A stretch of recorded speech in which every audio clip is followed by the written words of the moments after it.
Okay.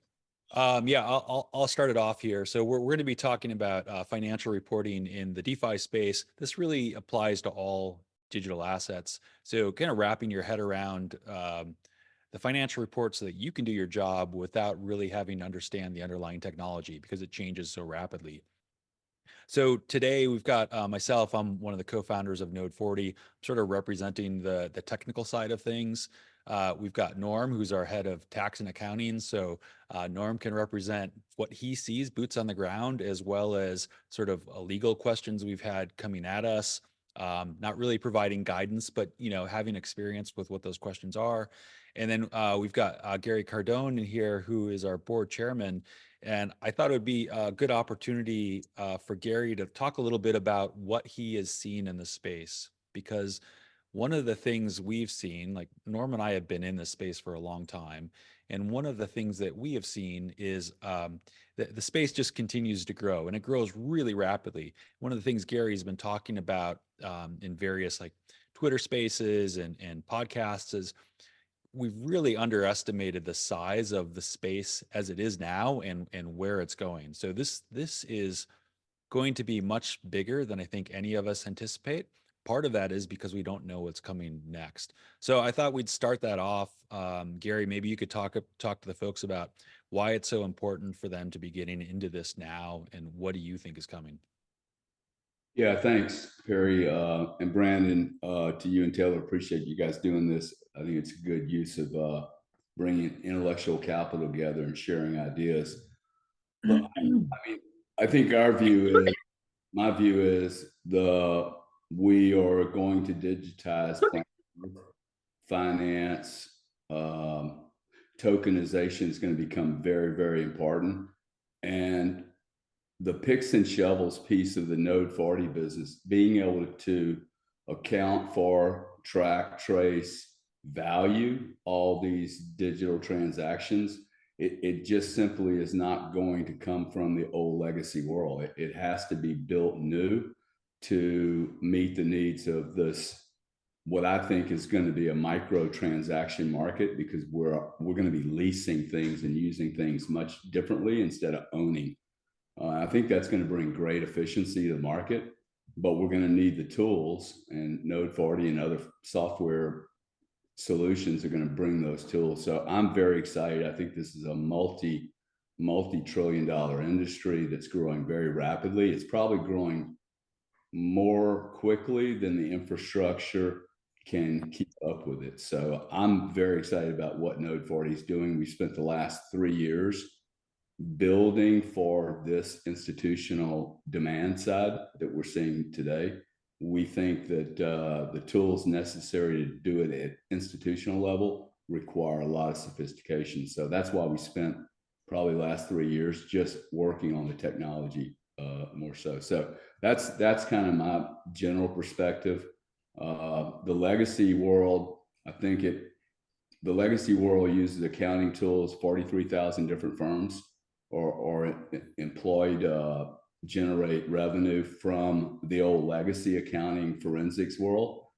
I think that we're going to see a very large digital asset world as an industry created from the crypto revolution that we're seeing. So thank you. Sure. Hey, Norm, do you want to just give a little bit of your background before we go into some of these slides? Yes. My background is I actually was I've been in particularly for tax for about 15, 20 years. I was a partner at EY for about 5 years and spent about 10 years there doing tax for financial services. And I was at Chainalysis in their tax group for about a year, which is where I met Perry and Gary, because Chainalysis doesn't really do anything close to what Node40 does. And so that's kind of what led to my journey into Node40. It was an awesome experience, great company. Thanks. All right, if you want to just jump to the next slide, we'll go through a couple of the first few slides. I think the first 3 slides are really high level, just to set the stage for what we're going to be talking about. And then for the rest of the talk, we thought it could be more of a choose your own adventure. So whatever folks are interested in talking about, we can do a deep dive into that. We can go show off some platform stuff, show off some real world transactions that are interesting and that others have talked about in some of the other sessions at this conference. So to set the stage, well, first I'll give you a little bit of my background. I got So into happy to discuss here today anything that anybody kind of has top of mind, but yeah, thanks. All right, so a little bit of my background. I started off in March 2015 with my co-founder. We started a staking company, so that was really early to get into the staking side of things. And we were getting paid in crypto, so we had to figure out how we're going to report this and have a conversation with our accountant and our financial advisor. So it was really the genesis for what we do today. We don't do any staking at all. We're focused really exclusively on providing reporting that helps financial professionals understand what's going on in this space. Now, the reason this is really difficult and what we found out way back in 2015 was the technology is moving really fast. So we see these ebbs and flows of new things coming on the market. So there was DeFi, there were NFTs, now there are ordinals. There's always something new, and it's really difficult to understand technologically what's happening, so you can translate that into meaningful information that you can help your clients with. There are really no standards. So you will have developers get into this space who they probably don't have a financial background, and they're just slinging code, and you will have to untangle the mess. They will not name things in any meaningful way for you to understand what a transaction should be. The big thing we found here is user intent doesn't match what you see on blockchains. So any of you who have had experience in this space and have been looking at block explorers, you're looking at transactions, trying to untangle what your users have done, what your clients have done. You may see one thing and the user says, no, that wasn't what I meant to do. I made a lot of money on that transaction. So the intent doesn't necessarily match what you see from a technological perspective. So you have to marry those together. And then new DeFi-based financial vehicles. We see that all the time. So like, what the hell is this? This is brand new. I don't know what to do with it. I don't know how to think about it. And so having, platforms and professionals who understand how to decode this stuff so you can create reports, that becomes critical for your job.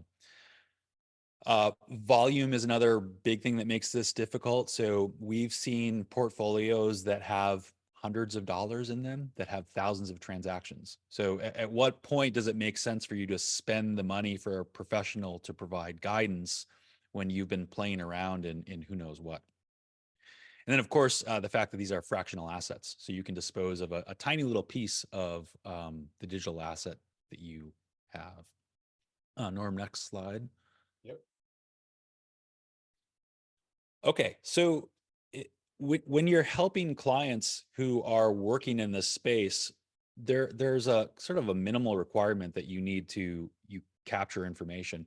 And a number of the other folks have talked about you can't rely on your clients to provide you with a spreadsheet because one, they may not understand technically what's going on, and a spreadsheet that's generated manually just doesn't work. So you really need an automated process that minimally tells you what was the quantity of the assets involved in a trade, what was the basis, so what was the value of the thing when I acquired it, what are the various lots involved in a transaction. So think of that as tax lots. So those of you who are doing taxes, you want to know what was the value of the asset when it came in, what lot did I dispose of, and then was there any gain or loss on here?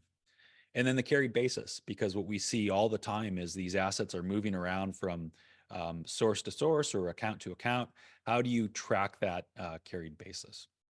So if that's the minimal requirement, that still leaves a lot of work for you to do as a financial professional, because you still need to understand what that transaction did. So if you can capture the also important stuff, linked transactions, those are transfers, DeFi components. We'll show some examples of these where we've got DeFi transactions that have, 25, 30 different components in them. How do you track all that? The context around it. So when you take an NFT, when you enhance an NFT, what was the context? So was that an enhancement? what really happened there. This is like a narrative that helps you understand what your clients are doing. Tracking fees, critical, because you may want to treat those in a different way. Yield and expense accruals. The reason I called that out is because you will often see your clients make a claim of income or say they've got some sort of yield and that's not showing up on chain. So how do you validate that? Because it exists within the smart contract. Gains or losses, that's a calculated thing that you can determine once you have everything else. And then the days held, which may not be important in every jurisdiction, but in certain jurisdictions, there are different tax treatments based upon the days held. In the US, there's long-term and short-term, but in other jurisdictions, after you hold it for a certain amount of time, there may be no taxable gain on it. And on the yield expense accrual point, Perry, I was just going to mention that I think that's going to be a really cool area in the upcoming days, because I think there's like a lack of data regarding basis tracking plus yield expense accruals, doing both of those things. And I think it's an area that's going to develop and where actually data may actually allow dictate the law, or the law may catch up with the data and say, hey, you actually have to take into account these yield and expense accruals separately from capital gain transactions, which is going to be really interesting coming down the pipeline. Yeah. All right. Yep. Next slide, please. Okay. So before we talk about this, all of that information that you're capturing, we think it should be pretty much jurisdiction agnostic and business rule agnostic. So what I mean by that is all the things on the previous slide that I said are critical for you to track. That's just the underlying what happened. Now, you may decide as you're helping your clients along that you want to take certain positions. And we believe as a company that you should have that flexibility. So every organization is going to take a different approach to how they should be treating things. We don't feel like we should tell you how to run your business. You are the service professionals who are guiding your clients. We want to arm you with the appropriate data. And so, we heard, I heard Derek from Moontax and Jamie Nuttall from Mina yesterday talking about all of this, where you are all trying to inform yourselves about what's coming and how to manage your clients. So, okay, we talked about the fact that there's volume, it's technologically complex, there's new things coming out all the time. So what do you need to gain efficiencies, which will allow you to take advantage of the growth in this space and take on more clients? Most of that comes down to processing data. So processing data, it really needs to be repeatable. So that means you need some sort of software that's doing that for you. You don't want to be manually putting things into spreadsheets yourself or rely on your client putting things manually into spreadsheets. It's prone to error. You want to be able to use a data processor that can handle high volume, and high volume can mean something different to different people. So when we're talking high volume, we're talking like, 1 billion transactions or more. There are cases when you're working with institutional players that are going to have this massive volume, but you will see distinct buckets of people with 100 transactions, 100,000 transactions, millions of transactions. So how are you going to help those clients along? And then finally, when you're processing this data, translating the raw transactions into two things: operational context. So what did that transaction do? And then the economic context. So you can think about that as, we've operationally determined what happened here. Economically, was it worth it? Should we be doing this? And can you provide guidance to your clients on that? So I talked about the business rules being separate, the processing of the data, that will take the underlying transaction information from a source that could be on-chain or off-chain. And then applying business rules to that should be very flexible. So you should be able to take different positions for different types of clients. And this is where a company like Derek's, where he's working with tax attorneys who can form legal opinions, this becomes really important. So that should be separate from the transactional data. You should be able to consistently apply the business rules. So what that means is when you have transactions that say you're changing an NFT from an 1155 to a 721, and you're going to allocate the price evenly, just do that consistently. Do that with every single transaction where you see that taking place. And those business rules can be applied programmatically. And again, stressing that flexibility across organizations. So you could imagine that the big four, each one of those, they're going to have their own set of business rules. That's what makes them valuable to their clients. They're willing to take different positions. Smaller firms may say, hey, we're willing to take, a really out there position. We're willing to defend just about anything, and we'll write a legal opinion on that. And then there will be firms that want to take a very conservative approach. So you should have the flexibility within a platform to do that. So I'm going to take a breath, and we've got some ideas of maybe showing off some transactions. Norm can talk about things that he's seen, but I want to first kind of poll the audience to see if there's anything in particular that you have questions about, or anything specifically that you want to see. And I'm happy to jump into examples. I would love to see kind of that flexibility that you're talking about, like how that would be kind of applied in a practical sense. With the ability to classify things differently. Okay. Right. So I'll give an example that was kind of inspired by Derek's talk yesterday when he brought up space doodles, and I found an address that had some space doodles in it. So I thought, oh, that's cool, because there probably aren't too many people that know what space doodles are. I didn't know until I looked at it, but you could have different treatment on it. So Norm, I'm going to kind of kick you off here for a second, Yep. and I'm going to share a couple of screens.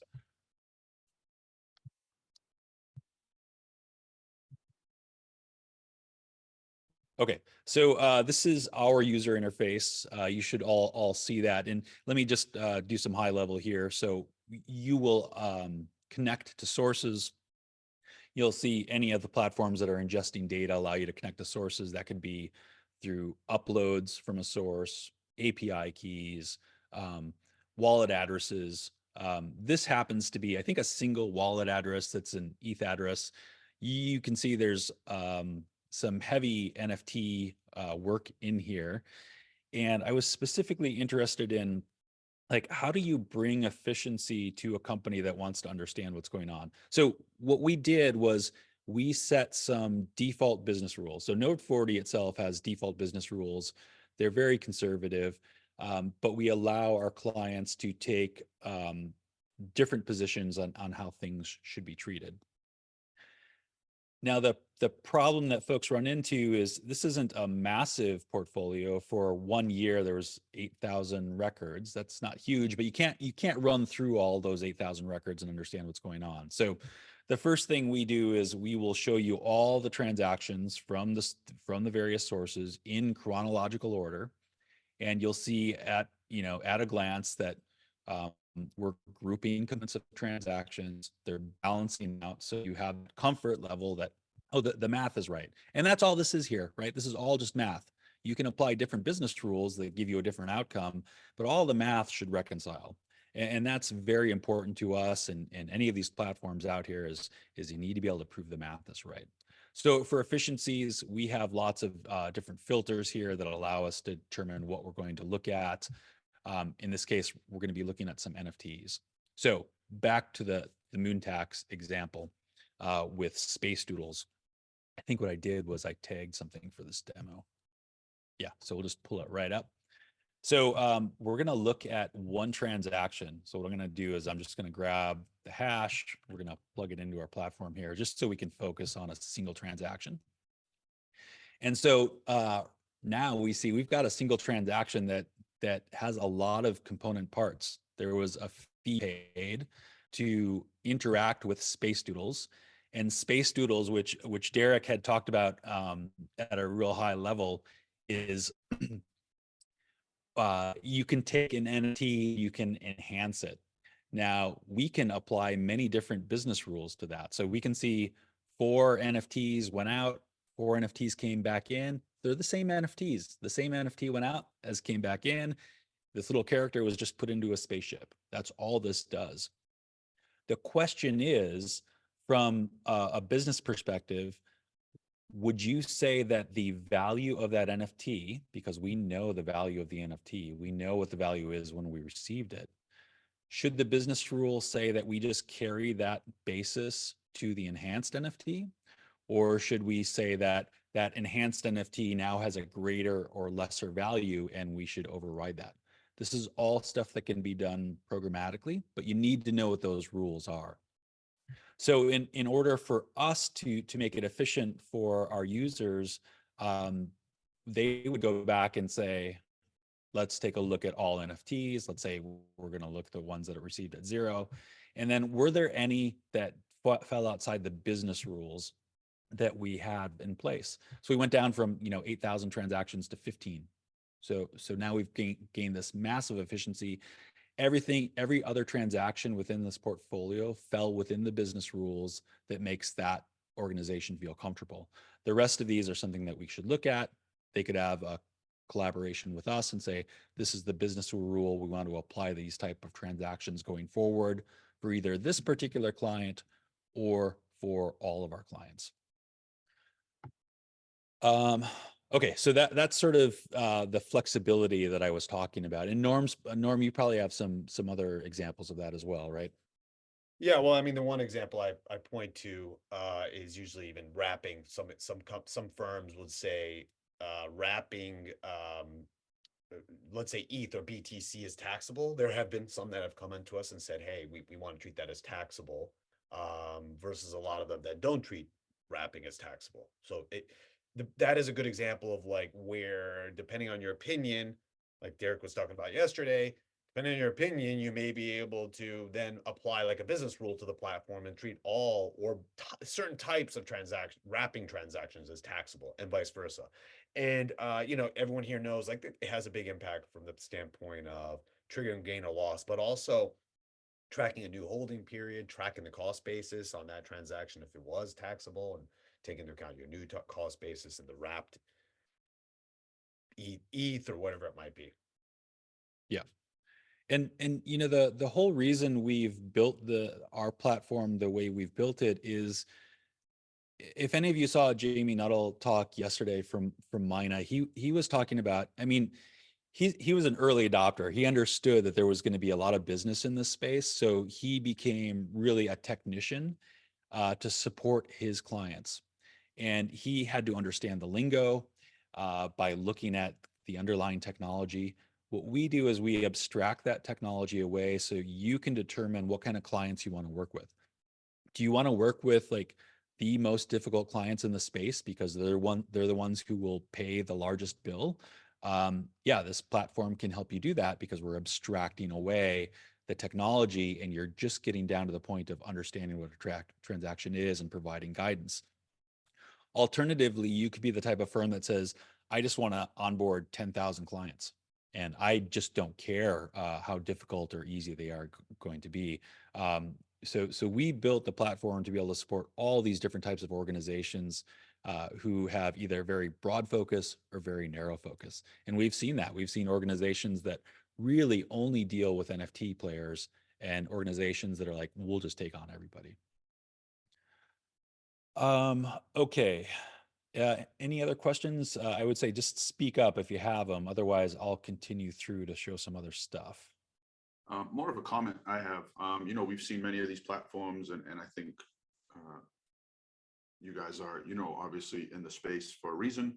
But my initial thought when I look at, kind of the demo that you just provided and ones that you've provided in the past, I give you guys kudos for clarity. When you're able to dive deep into each transaction and better understand things. My position here at Crypto CFOs is to really facilitate a learning experience for Web 2 practitioners coming in. And I think that your tool may be a great piece of content and an educational space for them, just because it's a little easier to navigate and maybe shines a little more light on these transactions and makes it better to understand, if that makes sense. So yeah, I appreciate that. The reason it does what it does today is because all of the tools that we built were to validate what we were programming.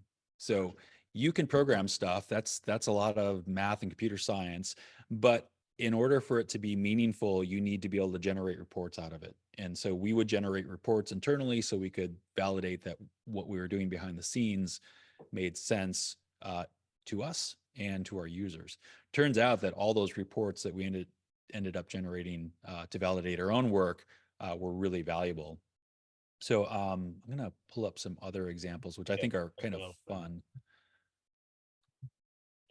I think I also noticed that those transactions were batched, which is a nice thing because, like you were mentioning before, obviously, fundamentally, blockchains are accounting ledgers. Like that's what they are, and so it's nice to see that like those transactions are bulked together. It looks like they're kind of like different color gradients too, so you make sure everything balances.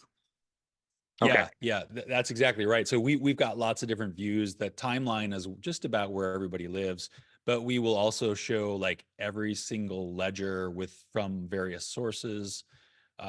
We group things that we call them smart groups. So if you have multiple sources, you can see like all of your Bitcoin across all your sources. So then you have a really good understanding of what your portfolio value is.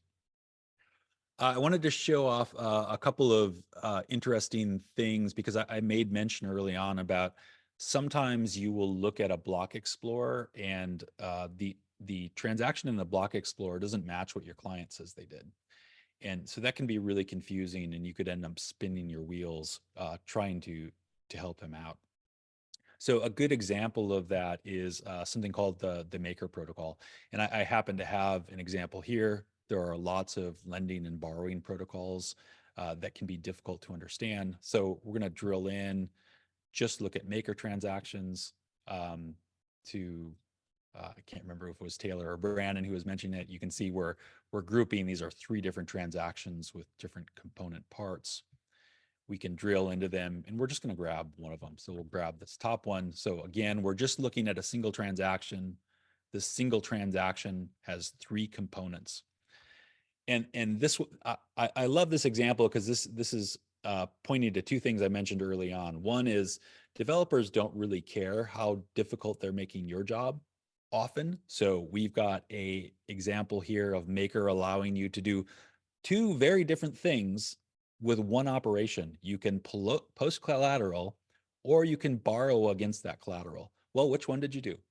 The only way to understand that is to programmatically look at the contract and say, well, I must have posted collateral because there wasn't anything to borrow against. So, wow, are you going to do that as a financial professional? Or are you going to dig into the smart contract to understand that?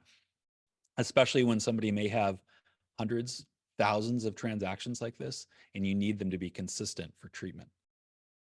So if we look at this, I plug this transaction into the Block Explorer. So if we look at the Block Explorer, and this is the eyeball test that a lot of CPAs do in particular, is they're going to look at this transaction, they may understand what's going on in Etherscan, but I'll draw your attention to the most important part here. So 9,000 wrapped Ether worth about 26,000 according to Etherscan went into this contract and worth about 26,000, and then 10,000 of a stable token DAI came out worth about $9,900. Well, if you're a financial professional, you're saying that doesn't balance out. How do I balance out 26,000 and 9,000? This is where a platform should answer that question for you. So we can now take a look at the narrative of this transaction and say, okay, I see that we paid a fee to post collateral and then lock that collateral within the smart contract. So this is the fun part, right? They're locking the collateral within the smart contract. You can't see that online. You can't see that from a Block Explorer.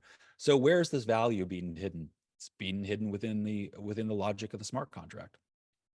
And then they borrowed collateral against it. So now we can start to form opinions about how we're going to treat this. One of the things our platform also does is when we see value that hasn't been settled yet, so you don't see it written to a block, but it's within the smart contract, we can actually track that for you. So as the collateral is either you contribute to that collateral or you draw down by paying it back, we will see the economics of that. So again, just helping you to be able to guide your clients. So this is all user interface based, but we do have a canned export. So you just click a button and you can generate an Excel file. And this is one of the things that I was mentioning that we had originally built internally just so we could understand what was going on with our own system. And this will become, this will be obvious to all of you here who are CPAs, but given a time period, what was the opening balance, what was the closing balance, what made the portfolio go up in value, what made the portfolio go down in value. You can have conversations with your clients and say, oh, I see you made $1 million in income. And what's the first thing that a CFO would ask if a client came along? If I had a DeFi fund and I told my CFO I made $100 million last month, what do you think the first thing the CFO is going to ask me? Show me how you did it. It's great that you think that you made $100 million. Show me how you did it. So that's the purpose behind everything that we do. We want to show you how we got to the numbers, and we are going to show you that the math is right. So we've got a $400 million closing position. We're off by a penny here, so it's immaterial. You could imagine it being off by a significant amount, and so the rest of this, the rest of these tabs within this platform or within this export allow you to drill ever deeper into the details. So here are the same categories, but we're breaking them down by source, and we can see lots of financial information around those and do they balance out? You can drill in to see a particular source. So here are the tokens you interacted with on a source. Did it balance out? Did it reconcile? Was there anything that we ignored because they're spam? So if you haven't experienced this scenario before, you're going to see lots of spam and scam tokens within people's portfolios. You're going to wonder why their portfolio seems to be listed at quadrillion dollars. It's because these spam tokens are artificially inflated. You shouldn't be processing those in the first place. You shouldn't even have to know what those are. You should have a platform that strips those out for you. And finally, everything we do is backed up by the transaction level details. So show me the ID that of the source. So if that's on chain, that's going to be a hash. If it's from an exchange, it's going to be whatever ID is on the exchange. Maybe not quite as critical for tax, but if you're ever doing audit work and you want to know what did that source data look like, we're telling you what that ID is so that you can go look it up and independently verify against it. I highlighted this one transaction that you're looking at because it's the maker example that we saw in the user interface. So you'll notice, again, we're trying to abstract away the technology here, and we're telling you exactly what contracts you or your client interacted on, so you can start to filter things. We know folks love to work in Excel, so this gives you an opportunity to determine where am I going to spend my time. Again, what operations on that contract did you interact with? And then what we do to make our lives easier when we're providing guidance internally and for our clients to make their lives easier is we provide narratives around every single transaction. So we can see the collateral was sent in to maker, it was locked, and we borrowed against it. Yep. Yeah, go ahead, Norm. Yeah, Stacy had a question. I was going to show something. She asked, and I was going to show another example here, but Stacy asked if it's possible to further integrate double entry accounting to show that a posted collateral is a transfer of asset to a restricted asset, and the loan in is asset in plus loan payable. Still looks like it requires eyes on every transaction to detail to determine what it is. Stacey, are you saying moving this to an accounting ledger? Yeah, I'm thinking about, posting this into a journal. I mean, it's easy to have eyes on everything if you have, low volume, but if you've got, if you got a decent volume every day or every week, it becomes, it becomes quite the task to go through all of these and say, okay, this is that, and so forth. So, to what extent, particularly for high volume activity, can you kind of already, because you've already started to do it where you were kind of identifying this is collateral and borrow, and then you still have to do a little bit of looking at it to determine, okay, that line is the collateral being posted, and here's here's my collateral amount. Okay, this line is my loan payable, my asset coming in, so I can make the booking. But is it possible to even further integrate that so that you could even like potentially make a like a classification of this is what the system believes it should be posted as? You feel comfortable taking that, Norm? Yeah, I think what number one, Stacy, we are working with a partner to actually have an integration to allow for an accounting integration into QuickBooks, Sage, whatever that might be, if you're referring to that. That's Right kind of now, what I'm referring to, is like the ability to create it, to take all that data, and then like, if I'm dealing with, say, a client that has 1,000 transactions in a week or 1,000,000 of transactions in a week, I kind of need, like, I've got my detail, but I really need a system that can just go ahead and tell me, hey, all of this was posting collateral. All of these transactions are where we were borrowing stuff in. yeah, that's exactly, like, I'm giving an example here. So Tracy, we've concentrated on the data. Like, this is another example, going to Perry's point. I Yeah. love this because we just had this come in recently, this fund that was trading, it was at 600,000 some transactions. They're borrowing from the Aave lending pool, right? They're borrowing and receiving this variable debt USDT token. They were borrowing like 1.4 million USDT. We're providing the data and tracking that with the debt tracker token. And then the idea, which is going to be announced soon, is that through this integration with a partner, we'd eventually move this data into that the ledger that partner is creating, and then move those ledger entries potentially into NetSuite, QuickBooks, etc. So now you've taken Okay. all the data that's available for you to read line by line, and the idea being that you have the context now to understand what this was, right? This right here, Perry showed you the collateralization on Maker here. We were just trying to understand what was going on with this client that had this variable debt USDT. How much were they borrowing? What was their balance during the course of the year, etc. That now being automated into an accounting suite. I'm with you on that. Okay, that's cool. Yeah, that's kind of what I'm talking about. So you're basically saying that your system, what you're working on, is the ability for it to feed into a crypto subledger, which can then make the correct accounting determinations and transactions for review, which is neat.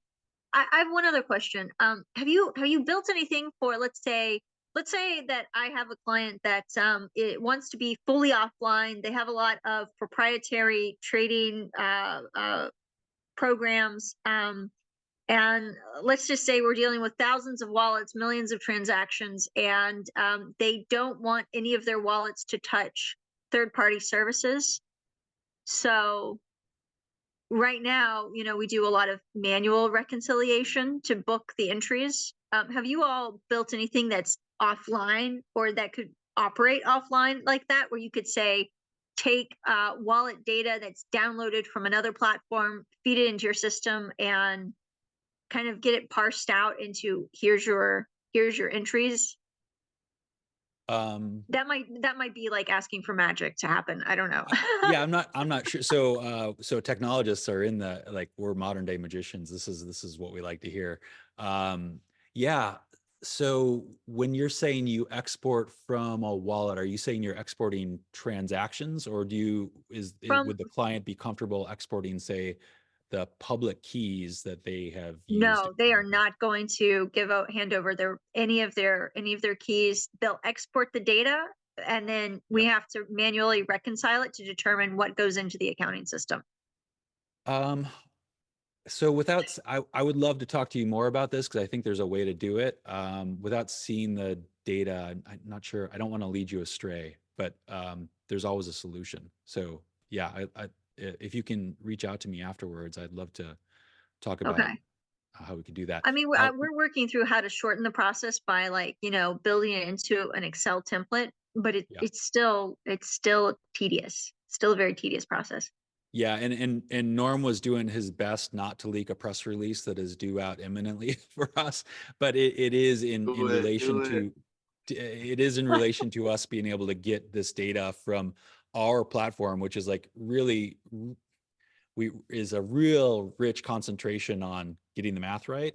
into the subledger. So like we don't want to be a company that pipes data from a subledger into all these various ERPs, because that is a business in and of itself. So yeah, we have a partnership with a company that does that, and we've got a really interesting use case to show off. All right, I'll be quiet, but yeah, it would be cool to be able to have not just something that, is, live and connects to hot wallets, but which could be downloaded and used in coordination with cold wallets and Yeah. other things that are air gapped where, the client is really security sensitive. Yeah, no, I love the idea. We certainly have had security sensitivities, and one of the ways we do that is the user interface you're looking at now is a multi-tenant user interface. A lot of organizations use this, but we have had organizations that say, listen, I need this to be in my very own account. And we do set up separate accounts where everything is segregated. So there's just absolutely no way for cross-contamination of other organizations. Got it. All right, cool. Thank you. Sure. I love these questions. So anybody else want to tackle something? Norm, do you have anything else that you wanted to go No, over? I was giving this as another example in the context of to me, what's really cool is the contextualization. So in this example I gave here, we had this borrowing of the 1.4 million USDT, and the particular client was just trying to understand what was going on. And so here you can see that we've contextualized it and indicated, hey, look, this is a borrowing. The client is receiving this variable debt USDT token, and as you move up, you can see the loan repayment, continuing borrowing, etc. And so it's that is kind of our vision, right? You can go through this data and now try to have data that provides you a little bit of context regarding the user's intent, what exactly was going on regarding instead of just seeing a pure swap of the assets that were collateralized for the borrowed assets. And this is where it gets tricky, because we could see things come into our platform that we have never seen before, and that's just going to be common because the industry is growing. I don't know if any of you have been listening to what's going on with the Stacks organization and with ordinals, but man, what's going to happen there with DeFi on Bitcoin? I don't know, but it could be it could be pretty like adopted by really institutional players, and we're going to start to see financial vehicles that are going to be brand new. So when we see something like that, we may programmatically understand immediately what's going on, but there will be times where you see a smart contract that's doing something very odd. We get notified when there's something brand new that hits our platform, and then we take the time to understand what's going on so that you don't have to. And that's sort of I think the value that Norm is pointing out here is once that's done, it's done for everybody, and then you just have a narrative around these different transactions. Yeah, absolutely. Not to shill another session, but I'm not sure if you guys are familiar with Electra Frost from Australia. She'll be presenting more about Stacks and using it basically from an accountant's point of view. That'll be on Thursday at 4 p.m. Eastern. So I'd love to see you guys there. And oh yeah, questions for her, or anything like that. That'd be great. Great. Hey, Gary, just a couple of things. It might be good to talk about how we think about working with professionals, like the way we built this for a white label to be in the background, and also the narrative. My favorite part of the tool is the long-term narrative, so that you can pass this information on to your family if something were to happen to you, or your professionals, your lawyers, like a click of a button, and it tells you where the guy made money that year. It's really a fantastic piece that's a chargeable opportunity for the professional. But I just thought those two things were really important. Okay. Yeah. So how we work with organizations, that's really important, because as you can see, up front, there's usually a bit of collaboration that goes on, because we need to understand what your organization's business rules are. If you just want to accept our business rules, that's fine.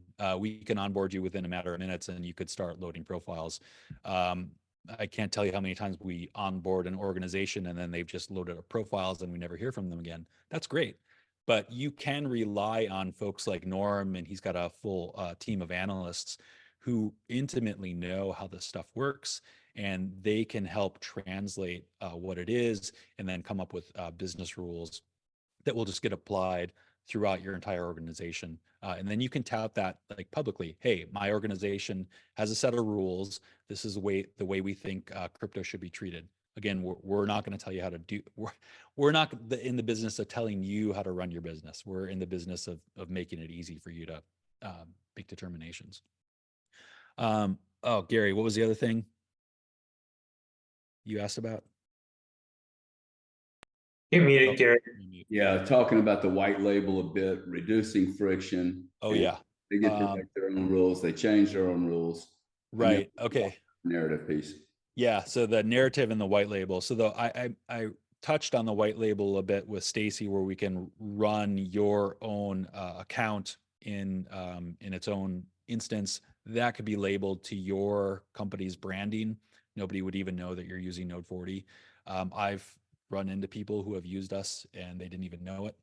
So that's always a great thing. But yeah, we have that flexibility. And then the thing that Gary was talking about was we have produced documents. They could be a dozen pages to say, 40, 50 pages long. And what these documents are is they're a narrative of the particular portfolio. So the narrative would go, what sources were in this portfolio? What business rules did we apply to the transactions within the sources? What protocols did we discover when we looked at this various source data? Was there anything that fell outside the business rules? Were there any complexities? This is a document that may be valuable for the client to read, but more often than not, they just store it into a file because, as all of you know, when the IRS or the regulators come knocking, they don't come knocking that same year. They come knocking years later, and you are not going to remember what you did and what approach you took. So this narrative just becomes a way for you to have the conversation with your financial professional and even with the regulator themselves. So Norm and I have talked to investigators at various bureaus in the government.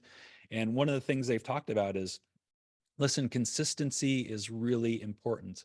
We may not agree on the approach you took, but if you can defend that position and we see that you've done it consistently, that's a much better position for you to be in, because now the regulator knows, oh, they weren't trying to pull one over on us because they've taken a specific position, they've written that out, and I can see that every transaction falls within those rules. So that's really the point of this this narrative, and that's where like an AI component could be really interesting, where we train on the data that we have. Yeah, that to me is the biggest key, is the efficiency by getting the narrative down.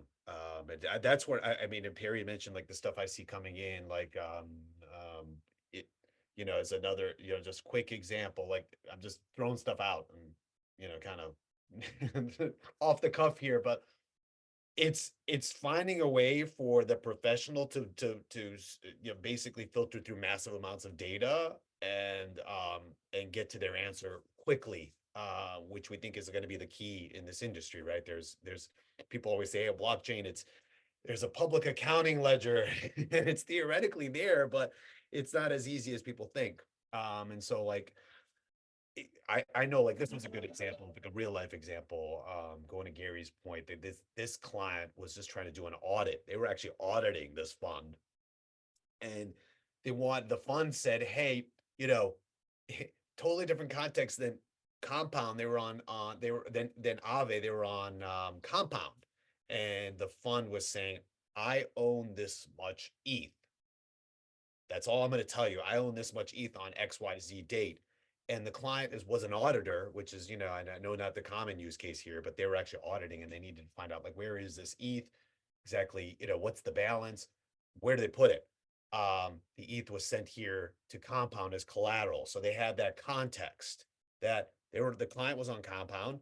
The ETH was collateral on Compound. There was no variable debt token or anything like that, any token provided back, because it was a Compound protocol as compared to Aave.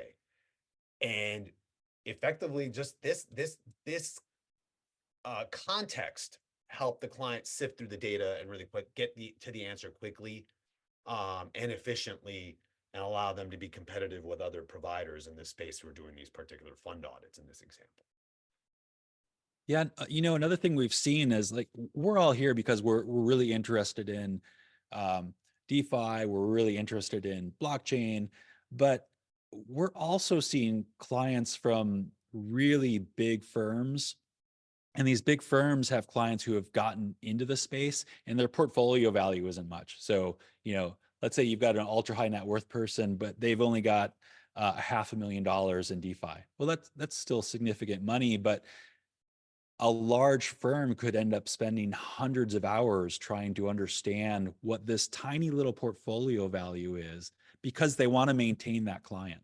And so this allows you to maintain the client. It's the efficiency gains that allow you to maintain a client who may have more value to your firm outside of digital assets than inside of digital assets. But once you've started to understand how this all works, you can start to bring in the digital asset native folks and say, I know how to solve this problem for you. And Perry, I got a quick question, a good technical question from Adila Holiday. How long do we store data, and can it be linked to a cloud or DeFi server? Oh, well, I'll try to answer part of it, and maybe while I'm doing that, you could describe what you mean by a cloud or DeFi server. But we will store the data for as long as that profile is active within our system, and there's a couple of reasons for that. One is, well, probably the most important reason is you could have acquired a tax lot as the very first thing you did, and 10 years later, you finally dispose of that tax lot. So you can't say, I'm only going to keep the last 3 years, because we need to know everything that happened from the very beginning to final disposition. So I don't know if you want to expand on the cloud or DeFi servers. I agree with that. Because, I'm a crypto auditor. So a lot of times they want to see some records, and I try to always evaluate systems and products based upon how long they keep those records. Yeah. And also with the cloud and DeFi, kind of like what I believe it was Stacy, she was speaking about the anonymity of clients, how they want to remain private and secure. Later on, that could be a solution that they do have a cloud server, proprietary cloud server that they would prefer to utilize for their data. So once after you get finished massaging the data and doing all of the the appropriate treatments, that's something that they can store for the chain of custody of their wallet and also their transaction ledgers. Yeah. So we just store the data for as long as that platform is running for the client, and it's pretty sticky. So once they're on, they're going to stay on. We have had scenarios where there have been clients that are doing massive volume. So those reports that Norm and I were showing you, the transaction level details, you couldn't export that in an Excel file. So what we do instead is we ship off a standalone database. So they know they're going to get audited at some point. They've got the database. Anybody can run a query against the database. They use the aggregate reports to help them understand and narrow in the focus of where those queries need to be run. And I'd just like to say as a comment, that is something that I feel is going to be a constant struggle, is keeping up with the data history. And when they do tell us, the regulatory agencies, when they tell us how far back they're wanting to look, I believe we'll have some more guidelines upon that. But at this point, it's just kind of like you got to catch it and hold it and hope that you have enough later on to be able to store it. Yeah, we've got back end reports, and I can see sort of what the query parameters are of some of these reports. And I was looking recently, and somebody who's been on the platform was generating one of these canned reports, and you can do it monthly, quarterly, annually, ad hoc. They were generating all the way back to 2011. So we're capturing the data. It was a brand new client. They had a wallet that had transactions all the way back to 2011. So to your point, it's like, when was the first time you had a transaction? Well, we have to build that in.